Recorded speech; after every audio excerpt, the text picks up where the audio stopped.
Relative strength is critical in discovering the next major stock market winner.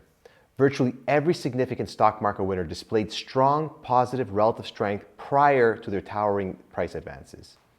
Relative strength is the process of comparing two financial instruments to see which is outperforming. In its most basic form, positive relative strength is present if, on a percentage basis, a stock is advancing more than the S&P 500. So why does positive relative strength precede huge stock advances? Put yourself in the shoes of a very large institutional investor. It may be a pension fund, sovereign wealth fund, hedge fund, or mutual fund. You have billions of dollars to manage, and purchasing stock of a company that will represent a meaningful part of your portfolio typically means investing hundreds of millions, if not billions of dollars. Yes, these funds have access to information and research that is the envy of the investing world, but they also have a massive problem: their immense size. Unlike the average investor who can simply buy or sell stock without worrying very much about their own impact on the market, these funds have no such luxury. If they want to avoid running a stock's price up significantly, it will take them weeks, if not months, to slowly buy all of the stock they want. With this in mind, you can start to understand why the stock in the highest demand by institutional investors will fall the least in a market correction. Simply, as the market weakens, these funds step in to buy the stock that is now easy to accumulate. This prevents the stock from falling precipitously and is evidence that the company has bright prospects as well as institutional support. This dynamic leads to a stock outperforming the weak general market, and positive relative strength can be identified. The moment market weakness ends, the stock typically rockets higher as big funds have purchased all of the low-priced stock available from sellers. When you boil it down, stock movements are simply a function of demand and supply. If buyers are more aggressive than sellers, prices will rise. Although this may seem basic, it is the driving force behind the importance of relative strength. Since stocks are typically compared to the S&P 500, market corrections are when a stock's positive or negative relative strength is most easily observed. Unfortunately, most novice investors like to buy stocks that have had big declines because they falsely assume that it has more potential to advance. The reality is that people with the best research and the deepest pockets did not step in to buy the stock and slow the decline. A steep stock decline is a sign that there is a lack of demand by institutional investors. Basically, people with the best information and research passed on buying the stock and went elsewhere. However, as important as relative strength analysis is to the investment process, it's important to note that it highlights institutional buying or selling, but is not a buy or sell signal on its own. Investors still need to time their entries and control their risk. They also need to know the company story so they can spot changes that would cause those same institutions to change course. Each investor must choose among thousands of stocks and ETFs. The ability to narrow your focus quickly and easily to select a few stocks with the probability for a significant advance is crucial. Now that we understand why positive relative strength develops, we'll discuss how to identify it. Traditionally, there are two popular methods to studying relative strength: the RS rank, popularized by William O'Neill, founder of Investors Business Daily, and the traditional charting method, the RS ratio, which is a line plotted on the chart for comparison purposes. I've created the Caruso Adaptive Relative Strength method, which I believe has some distinct advantages over these other methods, makes up for some of their drawbacks, and is the best of all worlds. Let's look at how each method works and how they are different. Firstly, the RS rank is created by calculating the 52-week percentage return for each individual stock and then ranks them against each other. They are put into a percentile rank, with 99 representing the best performers and 1 the worst performers. Although the calculation is simple, this is a very powerful tool. In an instant, you can quickly determine which stock has experienced strong price gains, and you can easily and quickly focus on stocks above or below a threshold. However, like any technical tool, there are a couple of drawbacks. All stocks are treated equally regardless of their volatility, and the 1-year window, that 52-week look back, can have a big influence on results. Also, you can't set a benchmark. The stocks are being compared to each other. If you want to compare a stock to a specific index, that is impossible. Let's look at an example. Think of a stock that is extremely volatile, such as Upstart in 2021. This chart shows you all of the incredible price swings throughout the year. Clearly, this is as volatile as they come. In this next chart, if you take a closer look at the recent Upstart action, you will see that despite the 55% drop off of the highs, it still has a 99 RS rank. The reason for that is despite the 55% drop, it's still up 510% over the past 52 weeks, which easily beats out 99% of the other stocks in the market. Although the RS rank does a great job of sorting winners from losers, it does not differentiate on the individual stock's volatility. This has two negative repercussions. Firstly, stocks such as Upstart can give a false impression of strength due to their volatility. Although it's had substantial upside moves, it's come with massive risk. Secondly, if your goal is not to simply find a stock that advances the most, but one that advances in a way that won't keep you up at night, steady and lower volatility stocks tend to rank lower because their absolute price moves are smaller. Therefore, people looking to use relative strength for purposes beyond maximum price appreciation often do not get the greatest effectiveness from the RS ranking method. An alternative to the RS rank method is the RS ratio analysis, or the RS line. With this approach, we can set the benchmark for comparison, so we have some added flexibility in that respect versus the rank method. Typically, the benchmark is the S&P 500, and we simply divide the stock by the index to see whether it is outperforming or underperforming. What I find most effective with this method is the ability to see longer-term relative strength trends. For example, let's take a look at Morgan Stanley back around the time of the financial crisis. You can see in the upper panel is the RS ratio line, which is Morgan Stanley divided by the S&P 500. As Morgan Stanley made new highs in June 2007, it was already significantly underperforming the S&P 500. The ratio never made new highs along with price. That divergence visually represents the underperformance. That was also the case after the significant rally that took place in 2009. The RS line very quickly peaked and stopped confirming the strength in Morgan Stanley's stock price. That preceded the significant declines that took place over the next 2 years. You can see again here in 2011, once again, as we tried to move higher in Morgan Stanley, it was not confirmed by the RS line, showing another negative divergence that led to the steep declines that occurred later that year. Although there are some uses for the RS line, there are two main disadvantages. Firstly, it cannot be easily used in scanning for stock ideas. In addition, if the stock's volatility is significantly greater than that of the S&P 500, the RS line typically just becomes a proxy of the stock action itself. This is more obvious if we compare closing prices only with the RS line. Let's take a look at Zoom Communications and Fastly, which were two high-flying stocks in 2020-2021.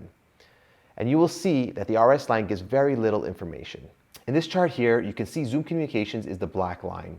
The RS line is shown with the blue line. Because Zoom was so volatile throughout this entire period, you never really had any great information come to you from using the RS line analysis. There weren't any significant divergences, and there wasn't really any way that you would have been advised by negative divergences or positive divergences to find sell or buy signals. It was a similar story with Fastly, which was a huge winner early in the COVID bull market that took place in early 2020. But you can see the RS line in the upper panel is almost a mirror image of the stock price in the lower panel. So when that volatility of the individual stock is so great, it reduces the impact and the usefulness of the RS line. Therefore, for growth investors who typically deal with higher volatility securities, the RS ratio is not as effective in displaying short to intermediate term relative strength.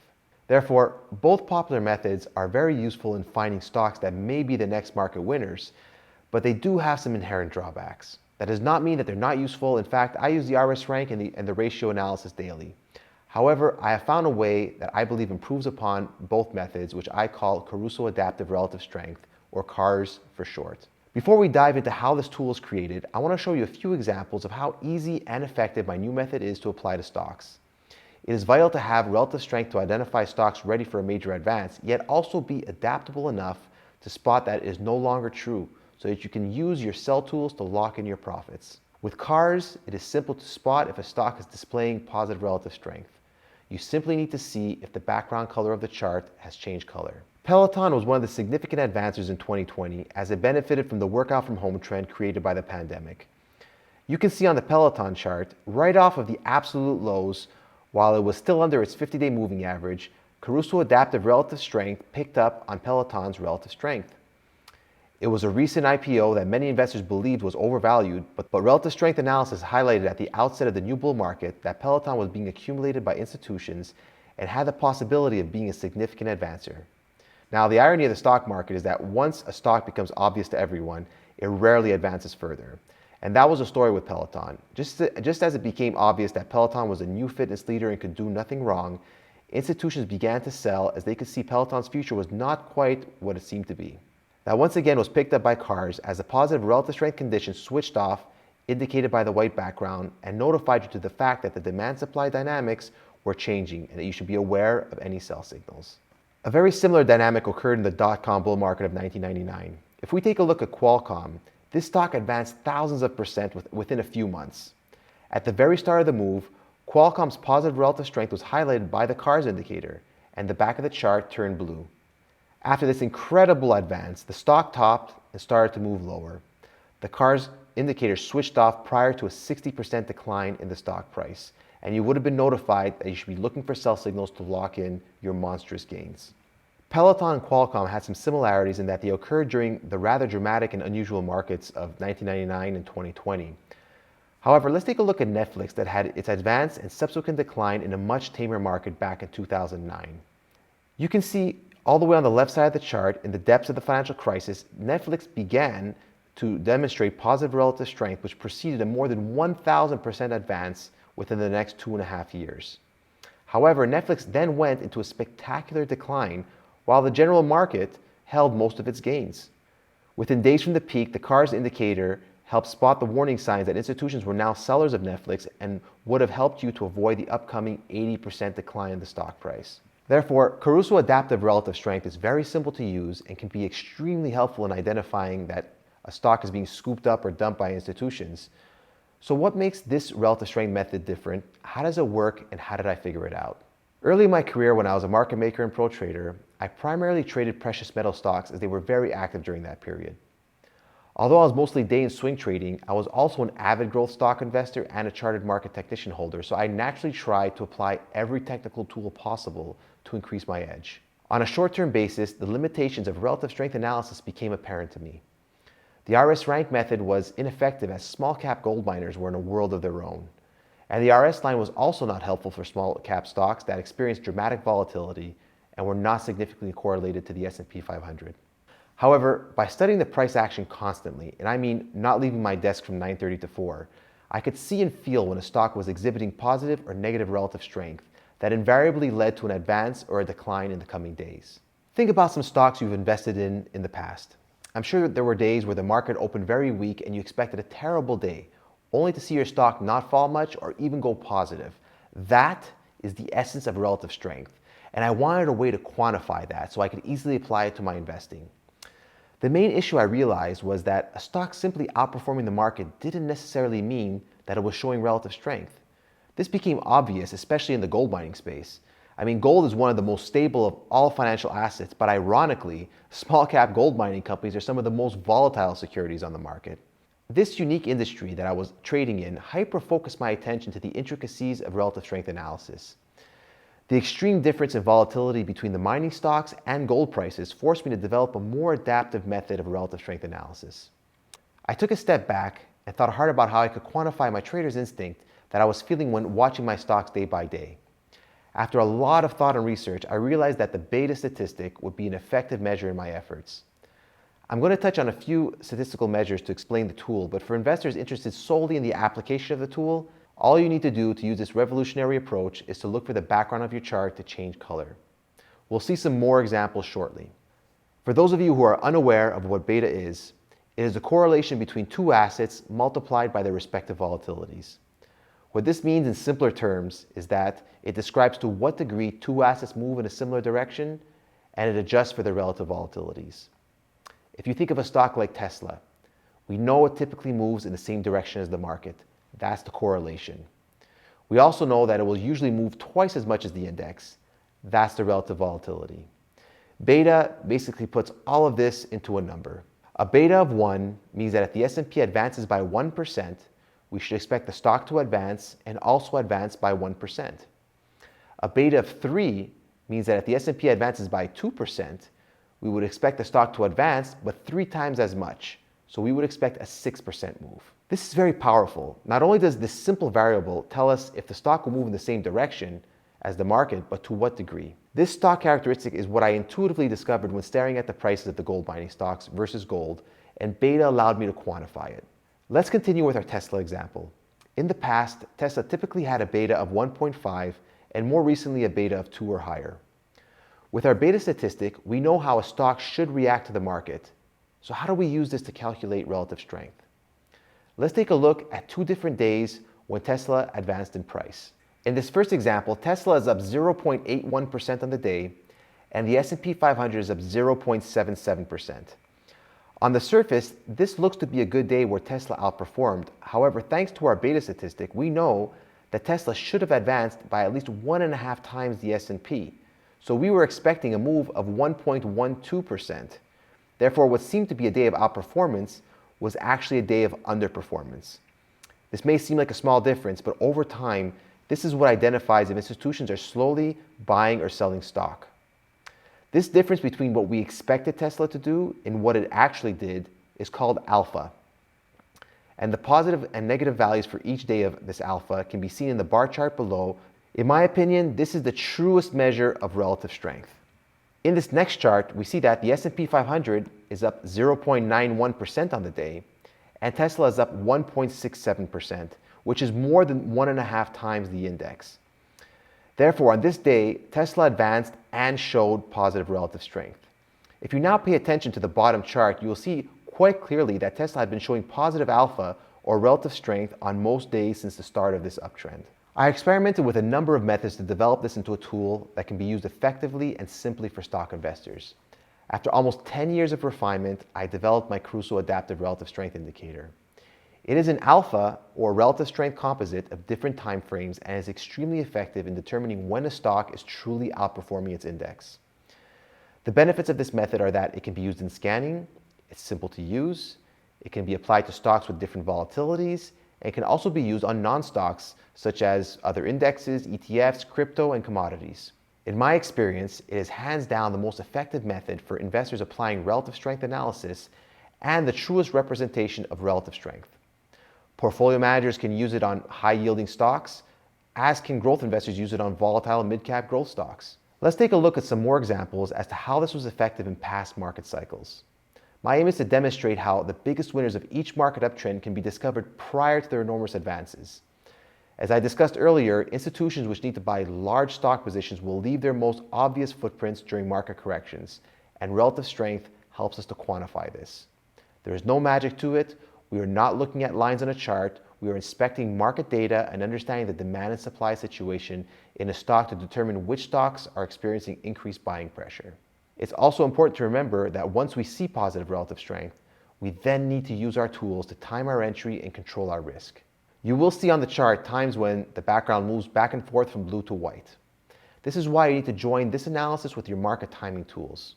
However, with relative strength analysis, a substantial part of the investing process is complete, identifying which stocks out of the thousands of choices available have the highest probability for a significant life-changing advance. Let's begin our study with eBay in 2002. As the Nasdaq crashed 70% after the dot-com top, the S&P 500 also entered into a long bear market. However, institutions were positioning themselves in the future market winners. You can see in late 2002, the S&P 500 fell significantly as eBay only chopped sideways. Caruso Adaptive Relative Strength highlighted this with the blue background on the chart. This then led to a 300% rally over the next 2 years as the market found its footing. A very similar pattern developed with Priceline.com in the 2008 financial crisis. As the S&P 500 fell to new lows in March 2009, Priceline had actually bottomed in late 2008. They were transforming the way people travel, and the institutions were positioning themselves in this new market leader. As the uptrend began, Caruso Adaptive Relative Strength quickly identified Priceline as a primary candidate to lead a future bull market. It did not disappoint with a 600% gain in just 2.5 years. This pattern continued in late 2018. As investors were reeling from the quick bear market, institutions were using the bear market as an opportunity to accumulate shares of Shopify. Despite the stock breaking below the 50 and 200-day moving averages in late 2018, Shop was demonstrating adaptive relative strength because it fell much less than its beta would have suggested. This highlighted Shop as a potential success story in the next market uptrend, and as the S&P 500 rebounded in 2019, Shop advanced 200% in only 9 months. Regardless of what the market throws at us, the same principles are always active in the market. As the world was shutting down in 2020 due to the COVID pandemic, large funds were positioning themselves in the companies that would perform the best in a world where people were stuck at home. Fastly was one of my biggest winners in my 2020 US Championship and played a big role in my 346% return that year. Very quickly, off of the market bottom, Fastly demonstrated adaptive relative strength. When the stock beat earnings and gapped higher out of a classic chart pattern, I was ready to purchase the stock that then advanced several 100% in only a few months. However, all great trends end, and Caruso Adaptive Relative Strength showed you in multiple occasions that it was time to move on to better opportunities. Eventually, Fastly ended up giving back all of the gains that it made during that COVID bull market rally. Granted, Fastly is a mid-cap stock, and many people prefer more established companies. For investors that prefer to invest in larger cap companies, Amazon easily qualifies as it's one of the largest companies in the world. The e-commerce giant clearly benefited from everyone being stuck at home. Despite the price drop, Amazon fell far less than its beta would have forecasted, and as a result, the CARS signals showed that Amazon was a stock under major accumulation. As the S&P 500 regained its footing, Amazon.com went on to a big run and more than doubled off of its lows. Just as important as it is to determine which stock to buy, it is equally as important to know when to pivot elsewhere. In November of 2020, Amazon was no longer leading the market and CARS was no longer signaling positive relative strength was present. You can see that with the now white background. Interestingly, it wasn't a price drop that signaled it, it was just a lack of sufficient upside progress. The market kept advancing higher, and with the beta statistic, we would have expected that Amazon would be doing the same and to a greater degree. However, money never sleeps, and as Amazon was no longer the optimal place for capital in November 2020, CARS was effective in signaling money was flowing into more cyclical names such as Devon Energy. In that same November 2020, Devon took the lead away from Amazon and began an uptrend that saw it advance over 300% in a little over a year. This was identified by the Caruso Adaptive Relative Strength. Interestingly, prior rallies in Devon were insufficient to demonstrate positive relative strength, and Caruso Adaptive Relative Strength would have kept you away from the stock in a long-term downtrend. As I mentioned earlier, not every investor's goal is maximum price appreciation. For many investors, they have a portion of their portfolio focused on less volatile names that often pay substantial dividends. Let's take a look at two high-yielding Canadian companies that will show how effective Caruso Adaptive Relative Strength is in stocks outside of the United States and stocks with low volatility. First up is GWO, a large Canadian insurance giant. As important as it is to earn a dividend, it is counterproductive if the stock losses exceed what you receive as a dividend payout. As you can see in this long-term chart, using CARS as both a risk mitigation tool and a timing tool was effective in managing your stock position even in a low volatility stock. Other RS methods would be rendered mostly ineffective for this purpose given their drawbacks discussed earlier. You can see that all significant drops in the stock price occurred during periods where Caruso Adaptive Relative Strength was not showing any positive relative strength, notifying you to the fact that GWO was at risk of declining in the market. Let's now take a look at AltaGas, a large Canadian utility with operations in Canada and the United States. Similar to GWO, there were times to seek a dividend in the stock and times where significant price drops would have easily outweighed the dividend returns. CARS was very effective in guiding exposure in this stock. All major downtrends could have been avoided if you would have avoided the stock when it was not showing any positive relative strength. Lastly, I want to demonstrate CARS on non-stock securities. Here we can study copper prices to see how we could have used CARS to time our entries over the past several years. Despite being a completely different asset class, all significant trends in copper were identified by Caruso Adaptive Relative Strength. In our last example, I want to show you how crypto investors could have benefited by using the CARS method. Bitcoin has had one of history's most spectacular advances and is the best example of the necessity of an RS method to adapt to volatility. You will see that in Bitcoin's earlier and wilder years, CARS was extremely effective in identifying periods of relative strength that would have notified investors to look for buy signals. But just as importantly, CARS identified when that positive relative strength was no longer present with the white background. As with most things in life, necessity is the mother of all invention, and my experience trading precious metal stocks allowed me to discover the weaknesses of traditional relative strength methods and ultimately pushed me to find a way to improve it. The ability to narrow your focus quickly and easily from thousands of stocks to only a select few displaying institutional accumulation is a powerful tool to have. Thanks to Caruso Adaptive Relative Strength, it is now simpler and more effective than ever before. I won't tell you that this is all it takes for successful investing, but it can definitely be a vital part of anyone's investing process. To learn more about how to access cars, please visit carusoinsights.com.